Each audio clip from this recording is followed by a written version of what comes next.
September, but I take that and I can't take that for granted. The topic resonates so well with what I do. And when I saw Stay Trendy in the flyer, I also try as much as possible to see how I can put that into pragmatism in how I look today. And that's what informed the kind of dressing I'm putting on right in here today, because I also love to be trendy, and I also love to at least show that I apply that in what we do. Moving from stress to success, and then how we can achieve wellness in modern workplace. That's what we want to talk about in here today. And I want to say categorically that 30 minutes, because I'm going to do this for 30 minutes, and then I'm going to entertain questions and maybe discussions, or if there are comments, for another 30 minutes. That's how it's stipulated. And I'm so sure that we're going to have a great time. But what I wanted to note is the fact that, okay, someone is writing there that I'm not hearing. Is it only me? Yeah, so we can hear you clearly, sir. You can go on. I've already putting the person through on what to do. Okay. Okay, good. Thank you so much. All right.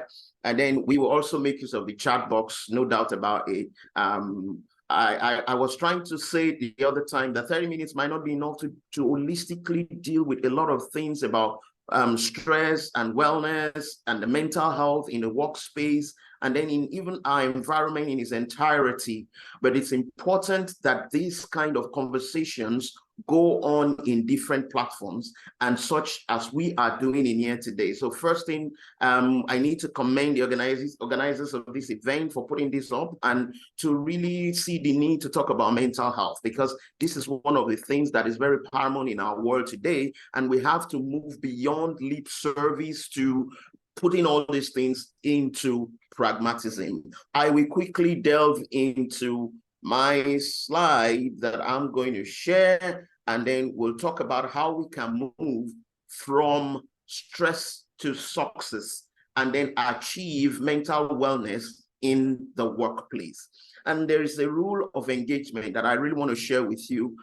When the time comes for us to talk, I want you to be kind with your words, because that is what we are trying to create, a safe environment for everyone to talk. And I want you to also be mindful of the fact that this is a safe space whereby you need to open up when the time comes to ask questions. If there are anything that is specific to you, just try as much as possible. Don't sweep it under the carpet, because that is one of the major challenges that mental health had experienced in our world up till this point in time, most especially in the climate we find ourselves, which is Africa. But I have created conversations about mental health in different parts of the world, not only in African space alone. And I can say it categorically that we have common denominators about challenges about mental health. And one of those common denominators is stigmatization about mental health. People don't want to talk about it. People ask you to sweep it under the carpet, although the degrees now vary from one client to another. So be mindful. It's very important that this is an open and a very free space for you to open up and say one or two things when the time comes. Then be open, and then be ready to learn. Be free to ask questions, and don't be too serious. Yes, because mental health is the trend now. Let's take a look at mental health in the workplace and see, some drivers of why it's becoming more paramount now for us to talk about it, because mental health disorders are among the leading causes of ill health and disability worldwide. Only 11% of employees discussed a recent mental health problem with their line manager. Only 11%. And you can see how very small that percentage is. And looking at the next stat that says that it is estimated that 1 in 6 people in the past week have experienced a common mental health problem. Now you can see how enormous that is. 1 in 6. So if you have 6 people here I mean, in any place, in a room, in a family, one of them, at least in the past week, I've experienced a common mental health problem. So that tells us that there is every need for us to keep creating this conversation per time.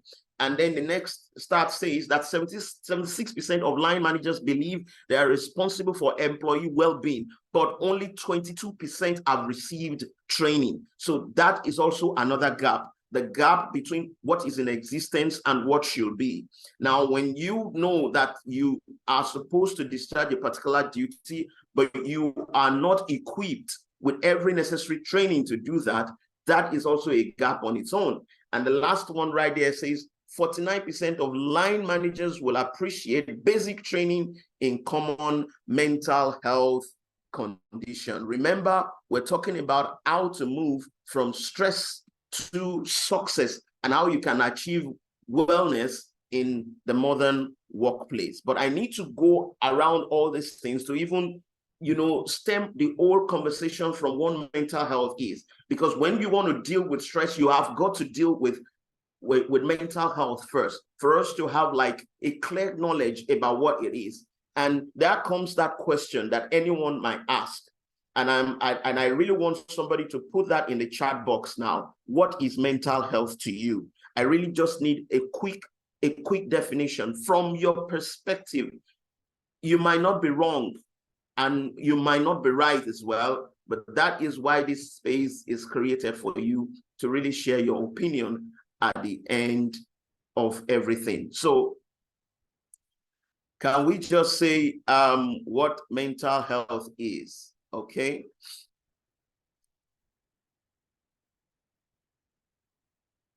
I need someone to put it on the chat box. Okay, somebody says emotional wellness. Emotional wellness. That's what mental health is. Good. Emotional Sorry to cut in, this is Fatima. Yeah. Please, can you put on your slideshow so that it's visible to everybody clearly? Oh, okay. Okay, just a minute, because the document I'm sharing is a PDF file. So just give me a minute. Let me see if that is possible. There's an arrow by your settings button here. You can just click on it and it brings it up.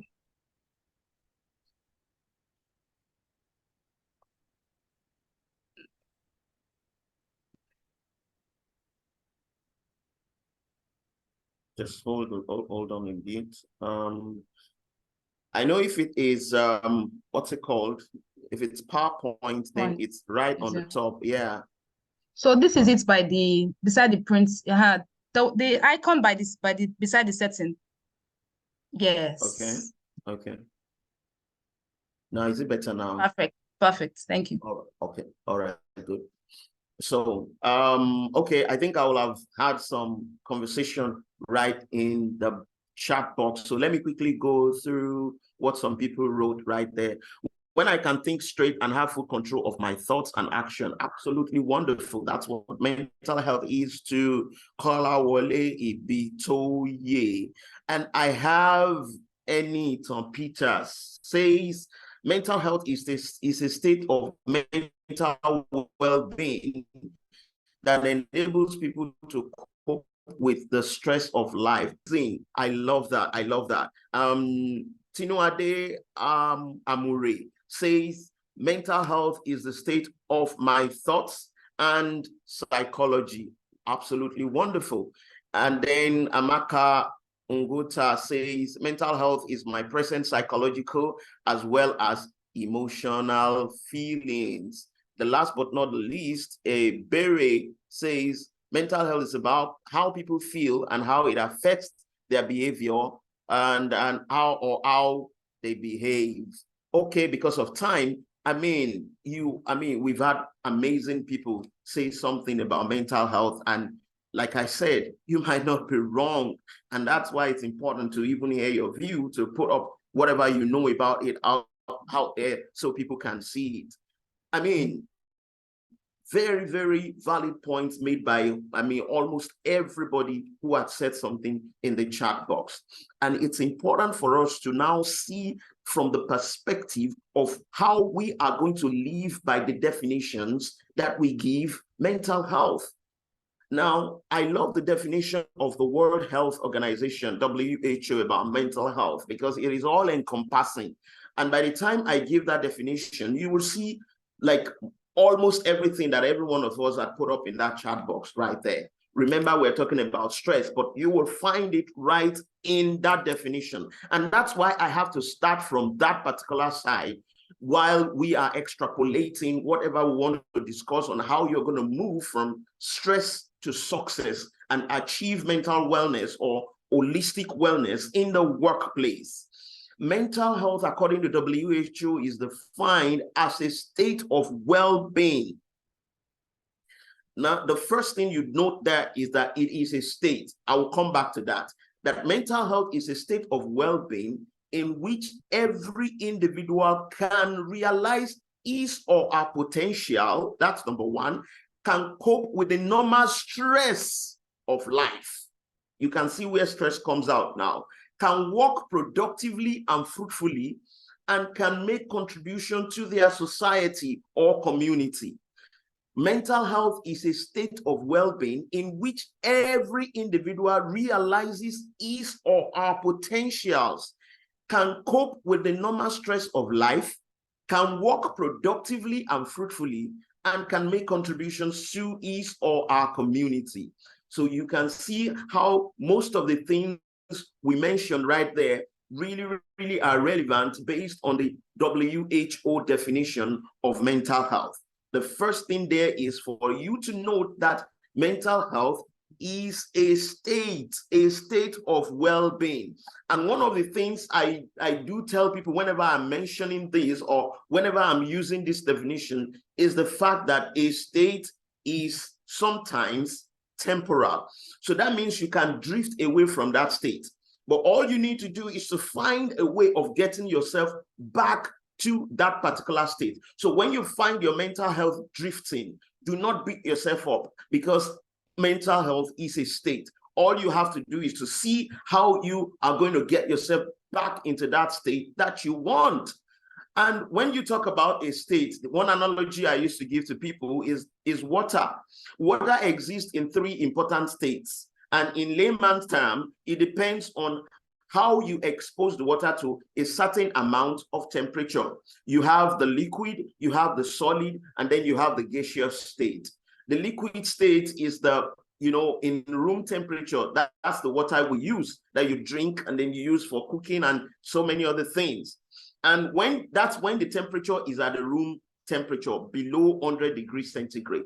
But if the temperature is from 0 degree to minus, if it's moving backward, and then you have the ice, which is the solid state of water, and you find out that the ice, and the question is it still water? Absolutely, yes, it's water, because there's a way you can, recover, you can move the water from one state to another. And when you keep now increasing the temperature from that 0 degree, and then it goes up to room temperature, and then it goes to 100 degrees centigrade, what happens? Then the water starts to evaporate, and then that water becomes a gaseous state. But that is still water on its own. So somehow, anything we expose ourselves to, or the things we expose ourselves to sometimes determines how the state of our mental health is going to be. So if you expose yourself to stress for a long period of time, then it's going to tell on you. And then it's going to show in your feeling, because your mental health also comprises of three important states. When you talk about a state of well-being, that state now, the three states that mental health specifically speaks to are, number one, your emotional state. Number two, your psychological state. Number three, your social state. Your emotional state is how you feel. Somebody mentioned that in the chat box. Your psychological state is how you think. We say that as a man thinks in his heart, so is he. And then your social state is how you interact with your world. in the workplace, in institutions, in your community. I mean, it talks about social coherence, social impact, and so many other things. And that was why when COVID-19 struck and we were asked to isolate, it became so difficult for most people, because we are created to socialize. We are not created to be in isolation. And I could remember way back then, the United Nations had to reel out a kind of projection that there will be a surge in mental health related issues during that period, just because of the simple fact that the COVID-19 came with its own challenge. Managing it also came with its own challenge, which isolation is one of them. And it is like a counter order to what we are used to. So that tells us that mental health talks about our state of well-being, and we can drift from that state, but we need to find a way of getting ourselves back to that state. And the next thing in that definition talks about how to cope with this normal stress of life. So what he's saying is stress of life will come. So having a good mental health, or having a holistic wellness in the workplace or even at home, is not the absence of stress, but how well you are able to cope with stress per time. So your boss is still going to shout at you sometimes, or you're still going to get some deliverables that you need to meet, targets that you need to meet, that's going to stretch you beyond your limit. Because life itself is not a straight line, according to Jay Shetty. It's only death that is a straight line. So in life, it's going to be like a roller coaster ride sometimes. But how well you are able to cope now, how you are going to get yourself together, put yourself together in the midst of those stress, things that you need to do, that is also what we are going to talk about in this place today, as we are discussing what stress is. Now, I want you to quickly look at some myths that people used to have about mental health, and we have to just debunk the myth. The mental health is not madness. And that's one of the reasons why most people don't want to talk about it. They feel it's madness. And mental health is not village people. That's why when a lot of people are having mental health related issues, they tell them, the village people don't get them. Your village people has gotten you. And it really prevents a lot of people from speaking up. And that compounds the problem. Mental health is not SACPA. That SACPA don't get this one. That's why it's having mental health issue. We have to reach people who are well-to-do, who are doing well in the society, and they have mental health issue. We are not saying that poverty does not aggravate, challenges that can lead to mental health, but we cannot attach mental health to SACPA alone. We cannot attach it to poverty alone, so that it changes. That entirely changes the narrative when you just attach it to poverty. Then another thing is the fact that people feel that they are immune, that they are immune to mental health related issues. It can't happen to me, I'm strong. And that's why we have what we call either toxic masculinity or toxic femininity. Things that we condition ourselves to that is really toxic to us. For example, you say big boys don't cry, men should not cry. Why should you show excuse me, why should you show your emotions to people as a man, or to your wife as a man? And you have to be strong. You have to act like you are a Superman. And you have a lot of people who are dying in silence. And then we talk about women being good at multitasking, which is a very good deal. But as a woman, if you are not too good at that, then you feel like you are inferior. You feel like you don't want to say it out. It's about you understanding everything about all these things, so that you know what works for you, and then you know how you can build a fortress within that sphere, and then make it and translate it into productivity in workplace, in your home, and everything, because there is no physical health without mental health. And the last but not the least there is when people say depression is a white man's disease. It's obvious in our world today, in our client today in Africa, that a lot of people have slipped into depression. I want us to just quickly see if we can go through this assessment. Okay. Yes. I'm sure you can see my screen. We can do 1, 2, 3, 4, 5, 6, 7. The first 7. Let's just see what you have in the first 7. In the first 7. So whether it is yes or no, because you cannot tick now. So in the last week, I have number 1, felt upset or cried for no reason. If it is yes, put yes. If it is no, put no. I believe you can see my screen. I want to see a thumb up right in there. I want to see a thumb up to show, okay, yes, we can, good. So let's quickly do this well-being assessment. Felt upset or cried for no reason in last week. Then avoided a situation because I was worried how I will cope last week. Just in the space of 1 week. Let's quickly do the assessment. So if it is yes, put yes. If it is no, put no. Then been awake all night thinking about things, thinking about how to pay bills, house rent, school fees, and it's keeping you awake all night. And you know what that all night means. It might not literally mean all the night, but it keeps you awake. And sometimes it strikes your mind, how do I do this? Then found it difficult to get out of bed in the morning, maybe on Monday, and you feel, oh, work has started again. So how do I handle that? Then felt unable to talk about my feelings to someone close to me.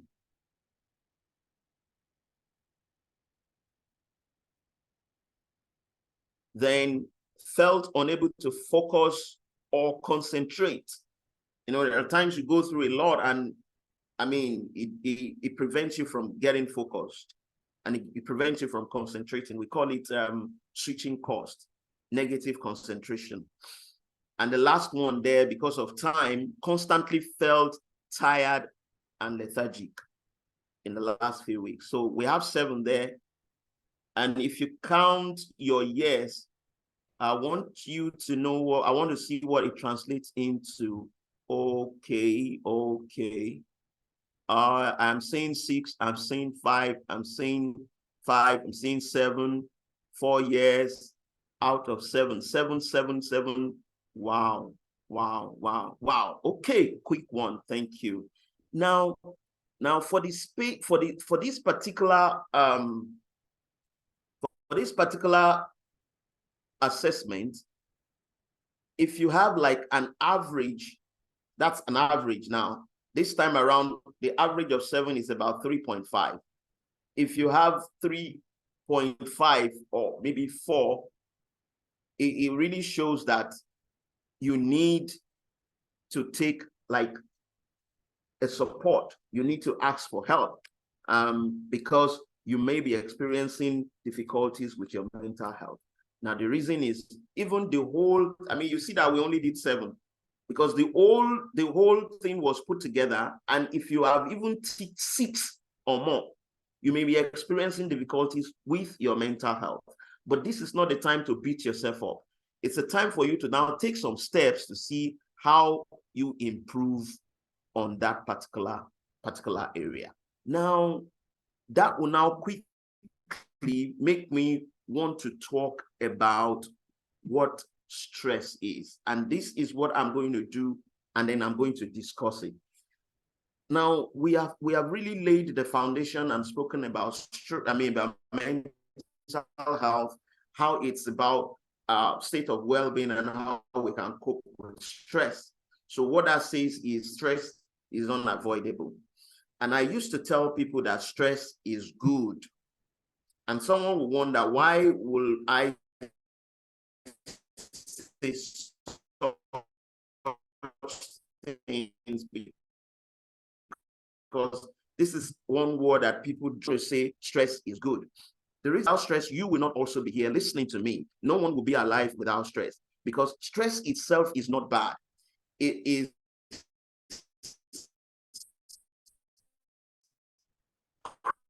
chronic stress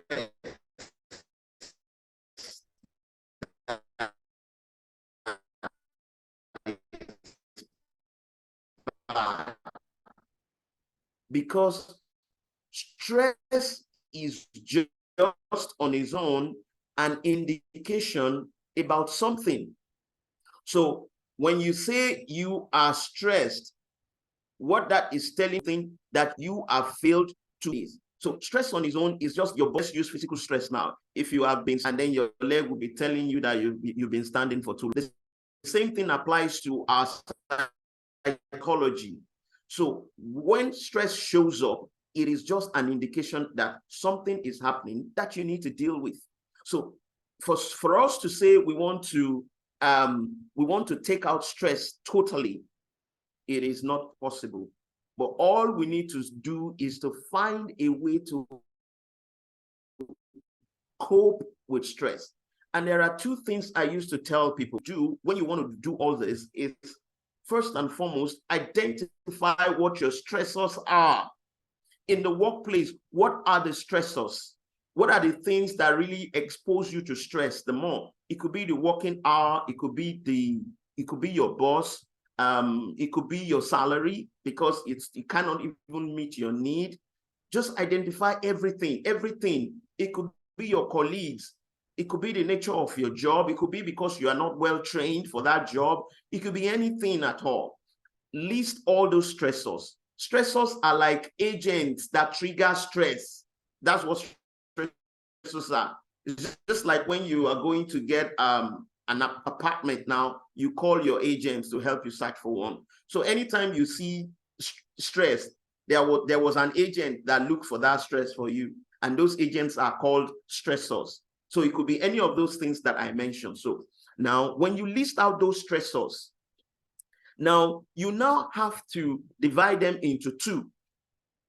Because of time, I'm not going to, I mean, that was why I said 30 minutes might not be enough. You have to divide them into two. One, controllable. Is this something you can totally control? Can you do away with them? Or you call some other copeable. So the fact that you cannot coping with them means you have to devise what we call a healthy coping strategy. A whole lot of people deploy what is called unhealthy coping strategy. We might talk about that later. So I've said two things now. Number one, list all your stressors, all of them. What are those things that are like agent of stress? And I mentioned some of them as an example. Maybe your target is too high for you. Your deliverables, you're not able to also get help. List all those things. Maybe it could be traffic. I mean, in Lagos now, you can't do without traffic. List all those things. Then you now go to the extent of separating them. Which of these things can I control? There are some that fall within that box that you can do away with some of those things. You can control how one of the things that even expose us to stress sometimes could be your interference with social media. I mean, the screen hour that you have, and you know how that can also impact the way you become productive in one way or the other. When your screen hour is high, there is a tendency that your productivity might be low.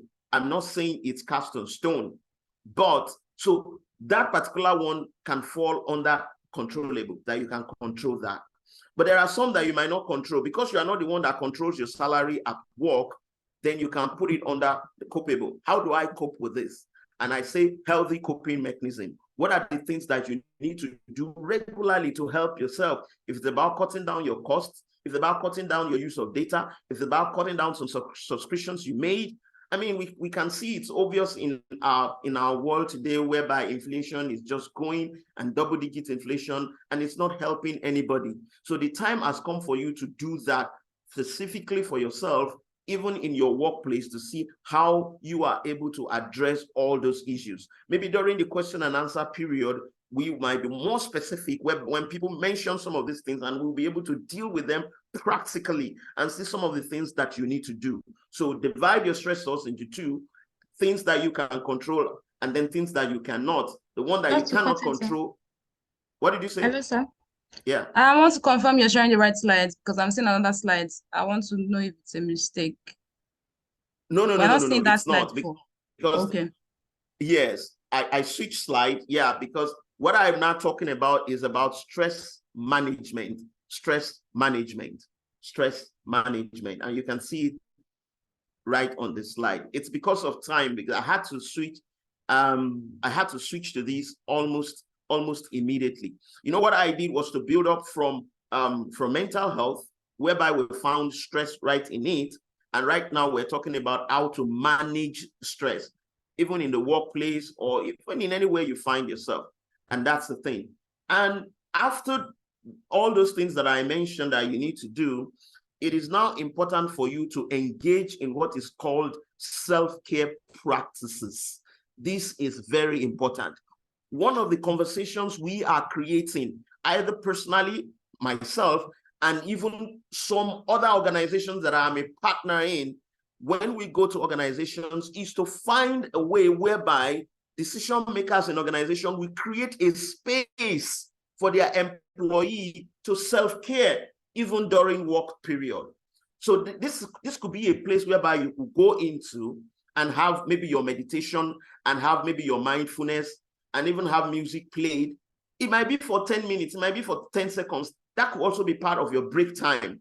But there should be a place where people can self-care as well, because it relieves them loads of stress. It relieves them a lot, and it also brings the productivity in them in one way or the other. So in short, it's important for you to engage in self-care practices. Try to do that just to benefit yourself. Right before we got on this particular session, a music was played, I mean, by Pharrell Williams, Happy. And this was one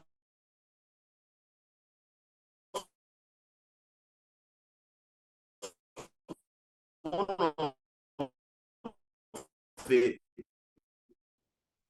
hit song in you know, in some years ago. And you see how it conditioned the whole environment and set the ambience through which these pertains and your body. When you play music through your bloodstream, hormones such as called stress relieving hormones, hormone in your body that is inducing stress, cortisol, begins to go high.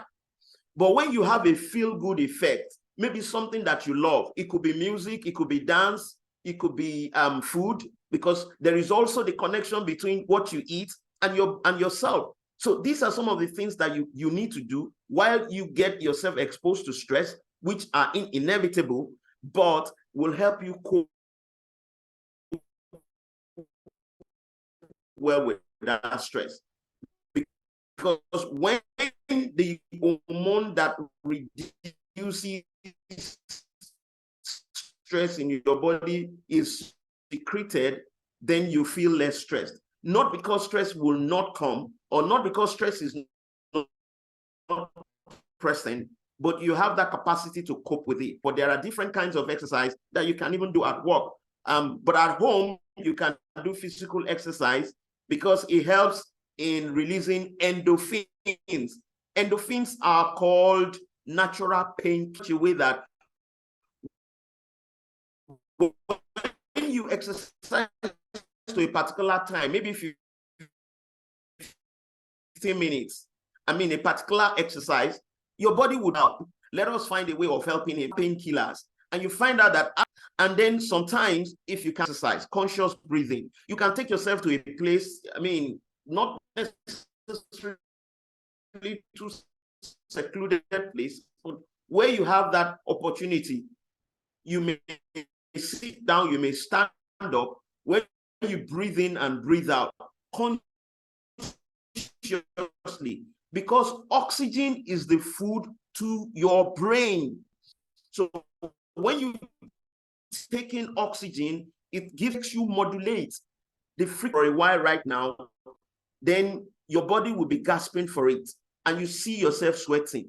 That tells you that's an exercise you are doing. So you can breathe in and breathe out.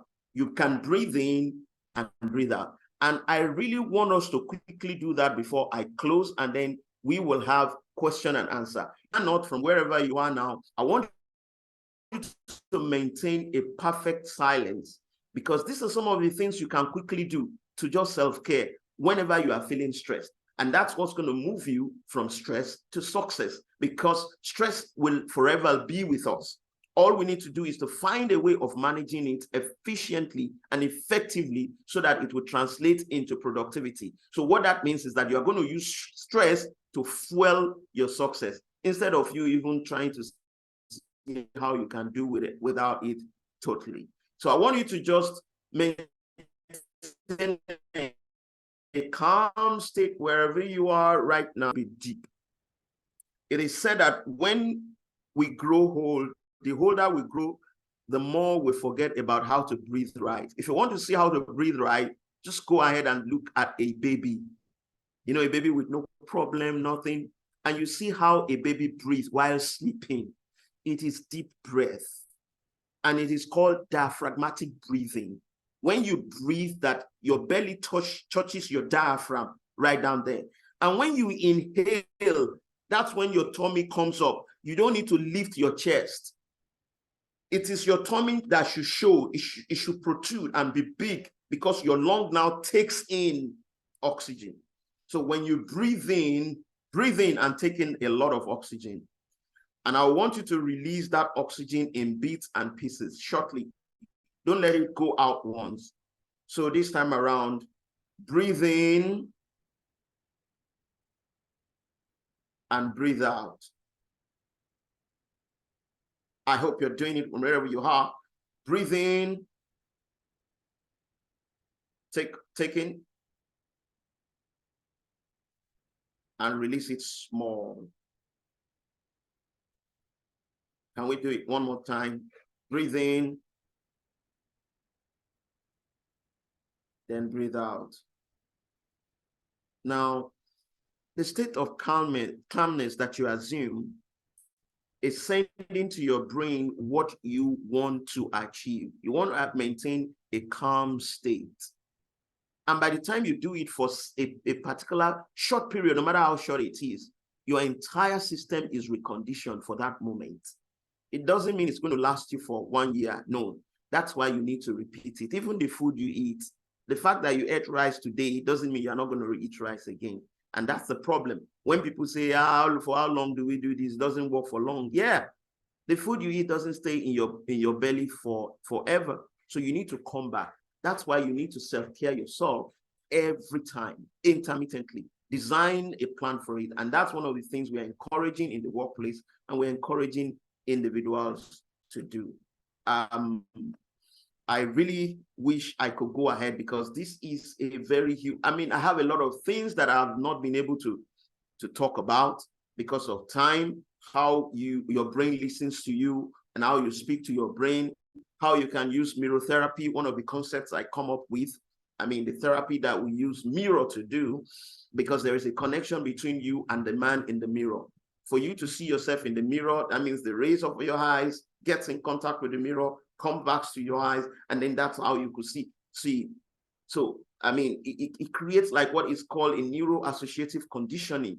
I know there is neuro-linguistic programming, which most of us are really aware of, NLP. There is also the neuro-associative conditioning, how you condition your body to a particular thing for over a period of time, and that thing registers in your subconscious. And then you do it, without even thinking about it. It becomes like a reflex in you. But time will not permit us to dwell within that thing. But in all, I want somebody to just put it in cap log right in there. That stress is fuel to my success. Just put it right there. So that is like the conversion. Just as we are converting CNG right now to something that we can use to power our generator to power our car. So the same way now, I want you to convert stress to success. So just put it right there now that stress is fuel for my success. I want someone to put it in cap lock in the chat box. I want to see it.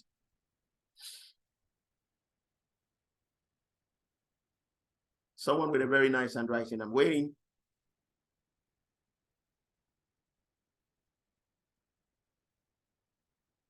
Oh my.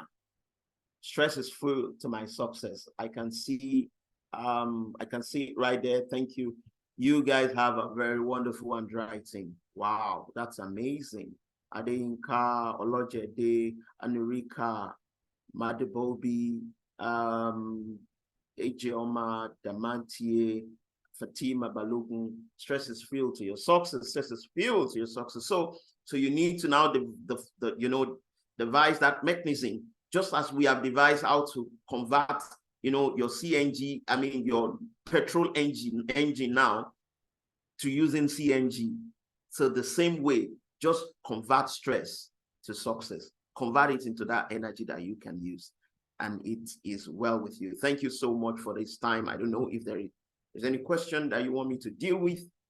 Thank you so much. Appreciate it. Thank you so much for that session.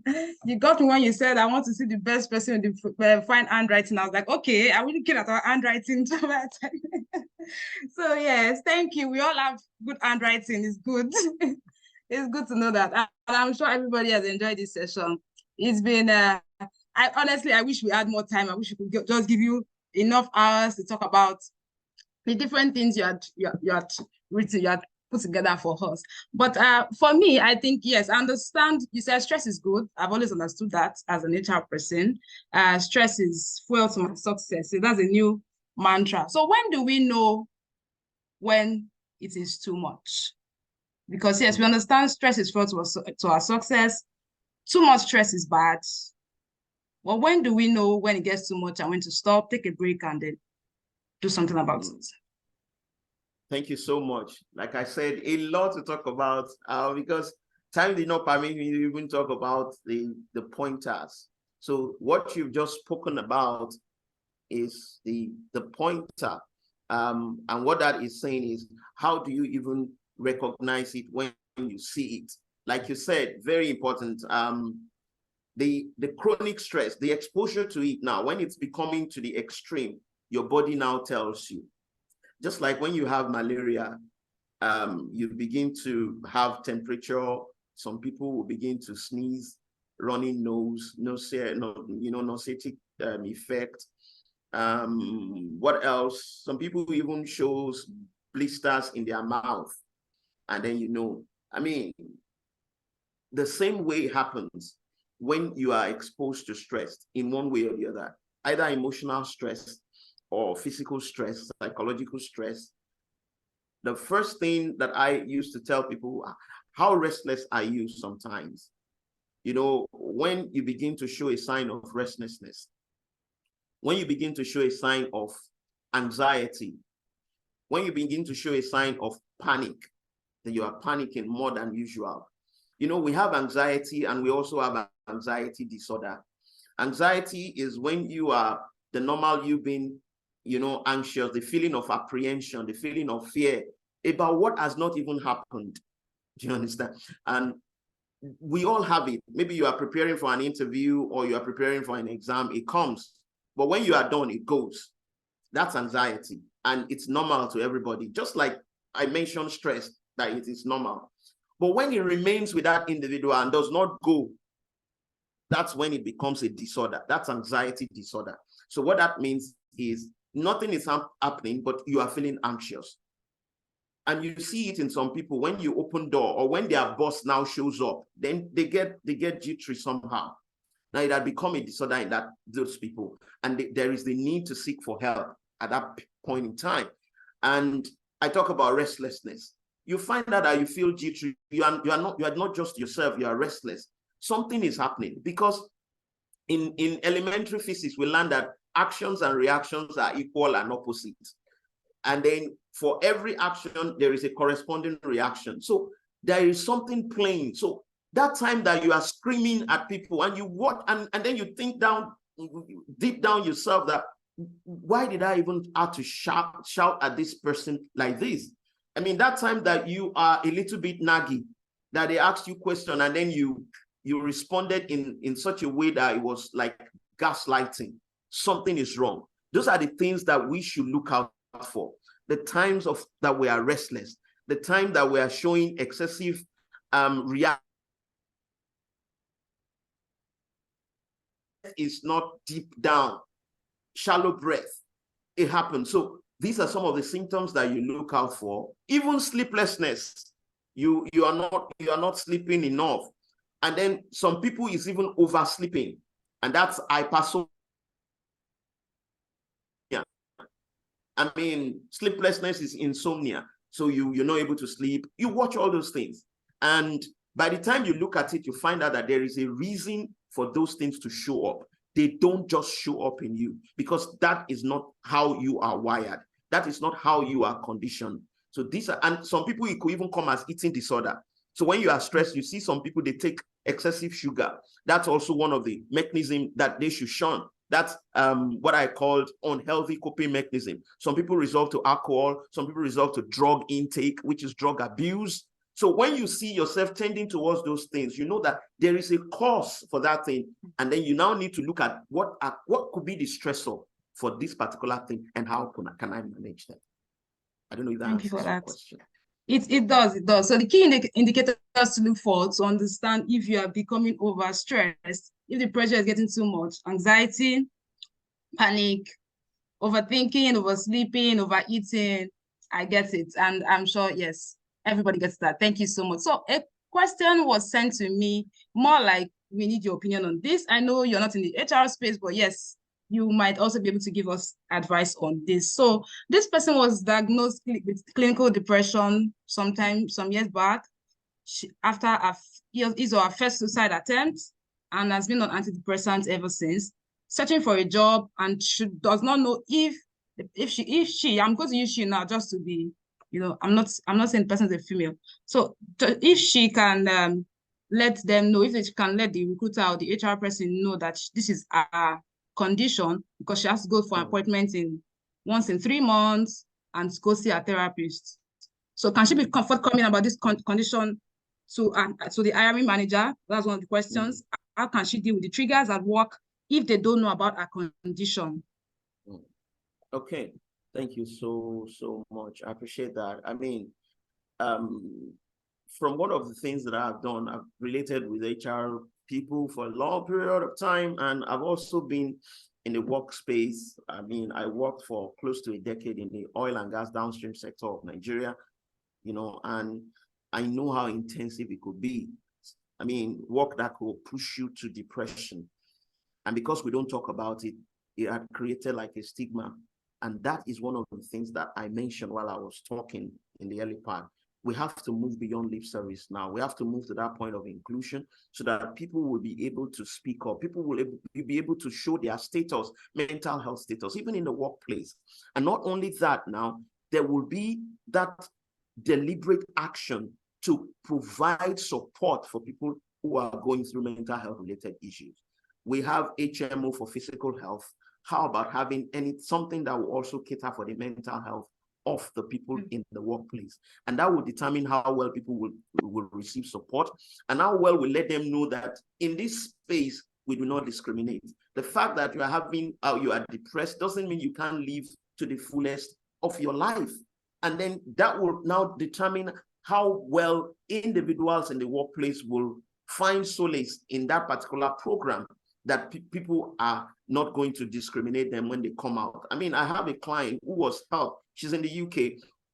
It was a supervisor that helped her when she was about to go ahead and take her life, because she was battling depression after working for several periods. So we have to also be deliberate about it. And I do say that it has to go beyond lip service. Decision makers, we have to meet. We have to see, okay, what budget are we giving? Are we giving mental health in this workspace? And there must be a responsibility in that regard. because it is real. And that is what will make people come out. Anybody who is having mental health issue will, when you are seeking for work, because you spend majority of your time in the workplace or related to your workplace. If you live in Lagos, where I stay, while I was doing 9 to 5, people call it 9 to 5. I call mine 5 to 9 because I wake up 5 o'clock and I close work by 9, sometimes 10. I told you the sector it was. So sometimes I get home by 12. So I spend like half of my day related to work. So that's why the workspace also will have to take my welfare and then mental health now into consideration and see what they can do in that regard. So that anybody who talks about that I've been depressed and I'm working towards it, we're not going to see that person as someone who is odd in the society. We are going to say, okay, come in, and then we see how we could help you. Or there is even an existing structure whereby you can get help in our workspace. So it all boils back to the organization, the HR, creating that enabling environment to make them feel welcome, to make people feel welcome, whether they are with whatever condition they're partnering with. Yes, thank you for that. Now to the other half of our, so please, if you have any questions, you can raise your hand, so we'll unmute you and you can ask a question. So something came to my mind with regards to the topic. We said from stress to success, achieving mental wellness in the modern workplace. Now, modern workplace being a remote workplace, hybrid workplace. What unique strategies can you give to people working in this setting, remote, hybrid, to manage their work life, to achieve that mental health balance? Because yes, this modern workplace now is not different from our traditional workplace. Yes, I hear you say you leave office for sometimes 9 o'clock. It happens now too in the modern workplace where remote work is, there's no closing time, really. You just work till endlessly. So what advice, what strategies can we employ? Thank you so much. Very, very important. Very, very, very, very important. And one word, I would want someone to also put it in the chat box right there. Put it in cap lock. Put set boundaries. Put set boundaries there. Set boundaries. You have to set boundaries for yourself as well, because I've also come to understand that the remote work now is even getting much, much challenging than what it used to be with the conventional workplace. The reason is because one of the things you mentioned, people can reach out to you at any time, 12 a.m., even 1 a.m. You see some people still send you jobs to do. Can you quickly, and that quickly, by the time you venture into it, will take you hours, can take you 2 to the morning, so you are not sleeping. And then because it's global, you have people biting more than they can chew. You take work from people in US, and you look at the time difference now. Some places 8 hours, 7 hours. So you're attending to someone in US, attending to someone in Canada, attending to someone in India, that's like 4 hours, 30 minutes different. Attending to someone in Australia, that's 9-hour difference. But when you start, because you are making money somehow, it's easy for you. But after you are having much pressure coming here and there, it's becoming like a pressure on you now. So the money you are making now will now be telling on you in terms of pressure in one way or the other. And that's why it's important to set boundaries, reduce, because I mentioned it, that screen hours too has a way of reducing our productivity, no doubt about it.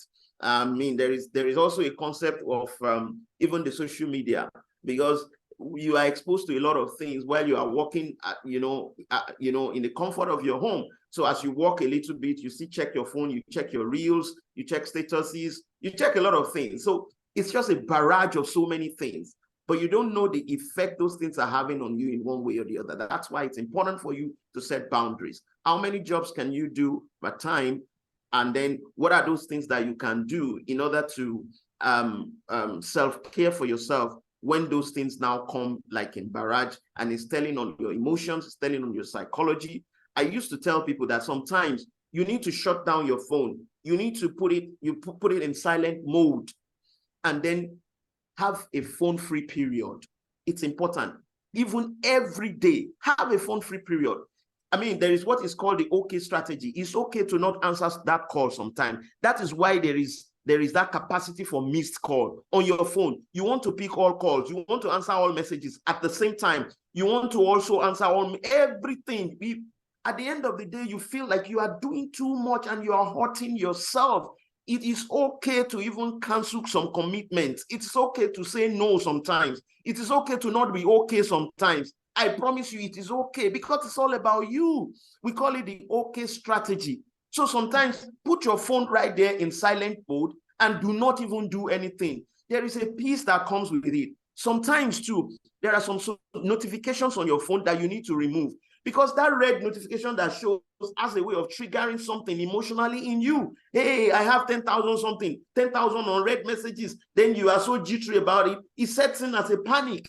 Some of the things that I mentioned earlier on. Listen, you have some people that will be in hospital because you want to keep up. And then they have their phone with them like this. And they say, chilling with the nurse. You are sick and you are still chilling with the nurse. Put down that phone. Put that. You will not die. My nurse is hotter than yours. Can your nurse ever? You will, come on. So these are the things that we have pushed ourselves into over a period of time, and somehow we don't know why they're having like an undertone effect in our lives in one way or the other. So that's all I have to say. Set boundaries. Thank you for putting it up there. Set boundaries. That's awesome and awesome. Thank you. So I have a question here, another question. Maybe that will be our last question, because yes, we've enjoyed this session so much. You mentioned that we cannot control some factors, family responsibilities. How would you advise, what advice will you give for individuals who feel overwhelmed by the demands of their personal lives and try to balance it up with their professional life? Okay. Before we used to call it work-life balance, and until we come with that concept that we call work-life integration. And that's far, far better. The reason is because we are trying as much as possible not to, while we are trying to create a solution and then we provide another problem. Because when you use the word balance, it sets in, because, you know, it's about the brain. The brain controls everything about you. And your brain is older than you. Your brain is like millions years older than you are. So, and meaning equals emotions, and emotions equals meaning. Whatever you do, whatever you say, your brain picks it up and it puts meaning to it. And that meaning generates a corresponding emotion in you. So when you use the word balance, so your brain will try, I mean, let me give you an instance. When you put a straight line down and you are asked to walk on that straight line without tilting to the left or right, you do it easily. But when you have people aside, they say, okay, come and watch this person do this. Something sets in that, hey, I want to maintain balance. May I not fail? May I not? So, and then by doing that, it sets something in you. So when you say work-life balance, it tries to separate work and your life, and the two of them are not separate. I mean, you need to work, and then you also need your life. So what we are saying is, how do I integrate work into my life and live, you know, perfectly? So what you need to do is to find out what works for you. For some people, it might be creating a period for your family, and then, you know, they know.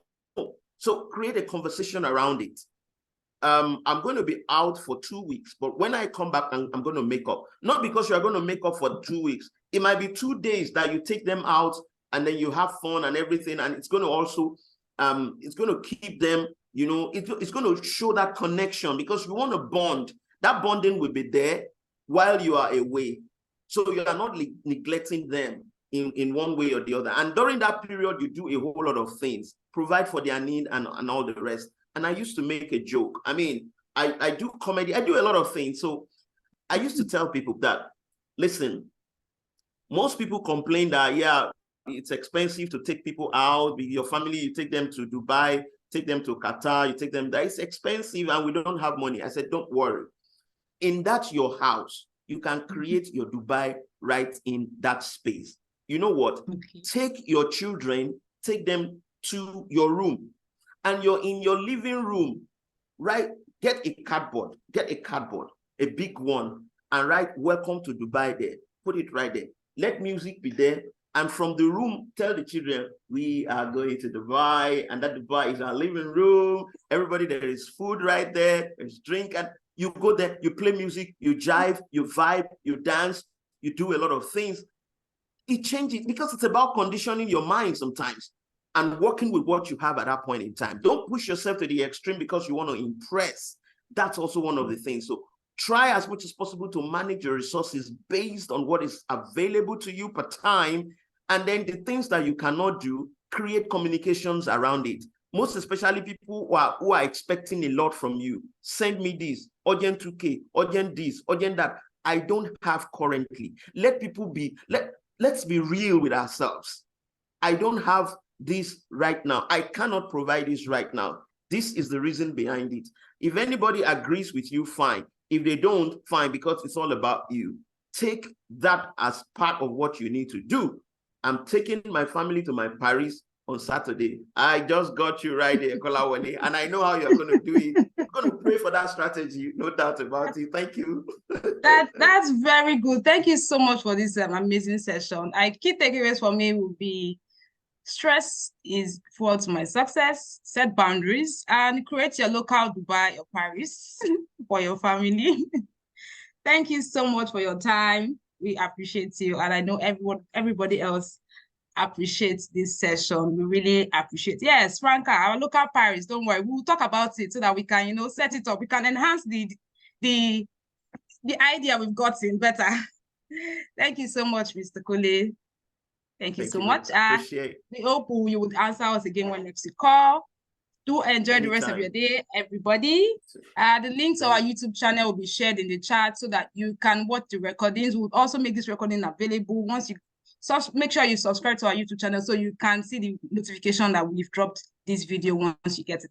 Thank you so much. Do enjoy the rest of your day. Bye-bye. Thank you. Bye, everyone. Bye.